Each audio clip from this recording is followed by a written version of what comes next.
Bismillahirrahmanirrahim. I am Dr. Nazir Ahmed Shahid. This is our next lecture. This is article 2.3, Cauchy linear partial differential equation of order 1. तो ये जो differential equation है quasi linear, ये short सी form में इस तरह लिखी जाती है, capital P small p plus capital Q small q is equal to R equation number 1.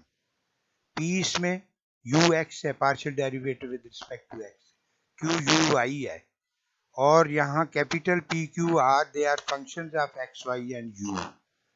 तो इनको थोड़ा सा एलेबोरेट करके मैंने इक्वेशन नंबर 2 की फॉर्म में लिख दिया है.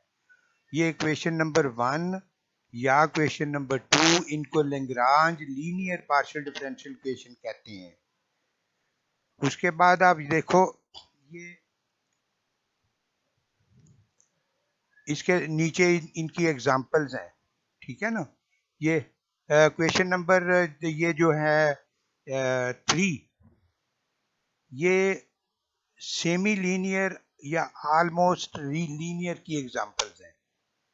उसमें if P and Q are independent of U, it is said to be semi linear or almost linear.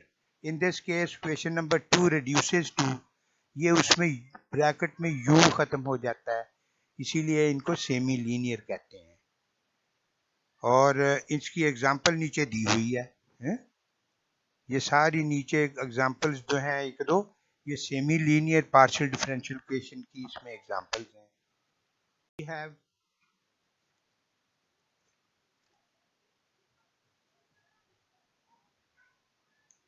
ये एक मेथड है, Lagrange method of solution. Lagrange method of solution, इसमें u1 xy u2 दो फंक्शंस हमने suppose करने हैं, इनको integral surfaces कहते हैं. और partial derivative differential of u अगर आपको याद हो तो उनको u1 और u2 में हमने दो फंक्शंस है ना, एक u1 है, उसका डिफरेंशियल du लिख लिया, partial u1 partial x into d x, partial u1 partial y into d y equal to du.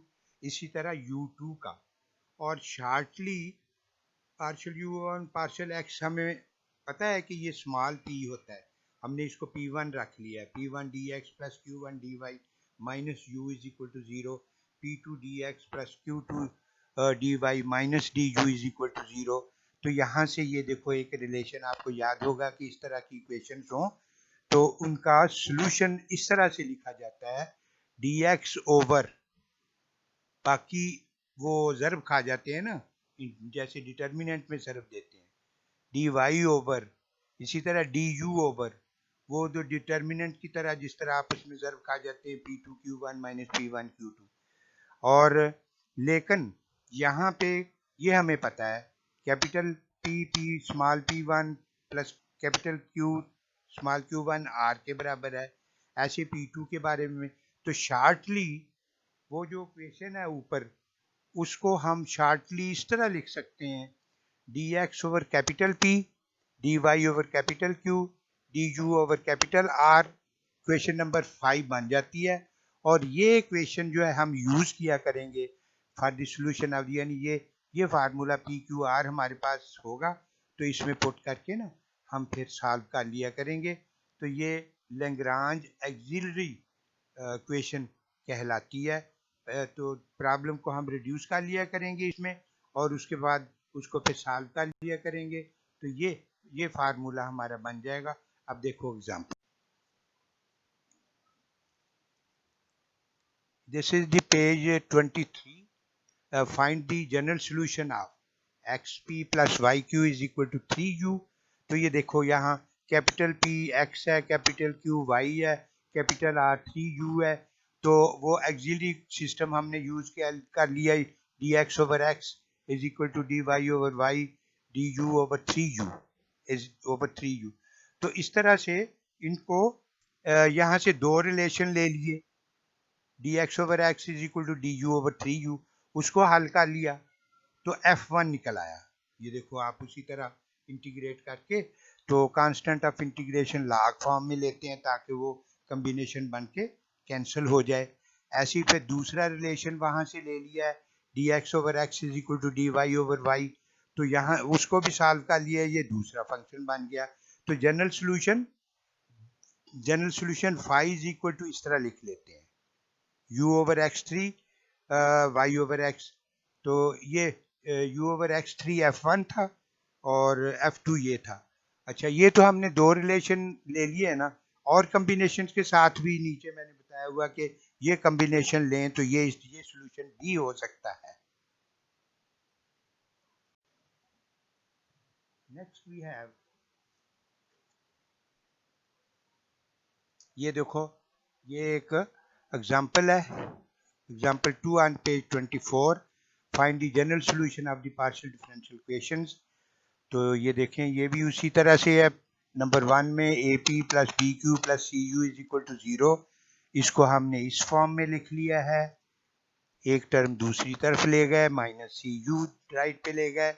तो अब हम लिख सकते हैं कि कैपिटल P A है, कैपिटल Q B है, कैपिटल R माइनस CU है, तो dx over A, dy over B, du over minus CU।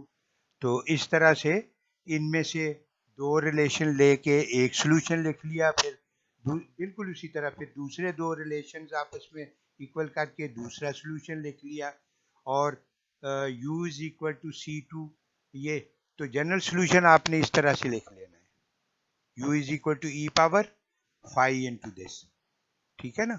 इस तरह से फिर जनरल सोल्यूशन आपने, जनरल सोल्यूशन में जो पहला C1 है वो फाई के अंदर है, और जो बाद में निकला है वो C2 साथ नहीं लिखा, e power CX over A लिख लिया है, और वो कांस्टेंट जो है we can ignore that in writing the general solution if we have two solutions already known. तो इसी तरह से एक और रिलेशन भी आपस में, तीसरा रिलेशन बना के भी u निकाला जा सकता है, उससे ये जनरल सोल्यूशन भी हो सकता है। तो इस तरह एंड पे ये देखो आप कि u जो आंसर फाइनली निकलता है इस केस में, तो ये फाई ए वाई माइनस बी, तो ये तीसरा रिलेशन अगर आपने लेना है तो उससे फिर ये सोल्यूशन भी बन जाएगा। वो वहां तक अगर कर लें दैट इज एनफ, अगर आपने ये लेना है तो फिर ये सोल्यूशन बनेगा। ऐसे ही आपने पार्ट 2 सॉल्व कर लेना है और पार्ट 3 भी सॉल्व कर लेना है,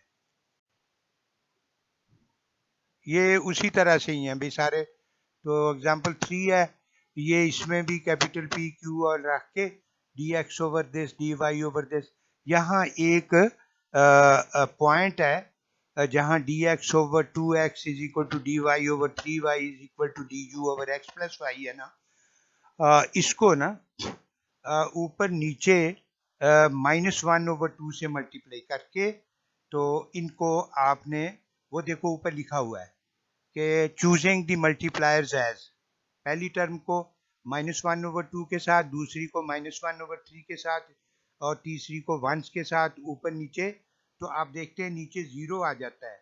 तो इससे वो जो टर्म है ना, ये -1 ओवर 2 dx -1 ओवर 3 dy, ये इक्वल टू 0 आ जाती है।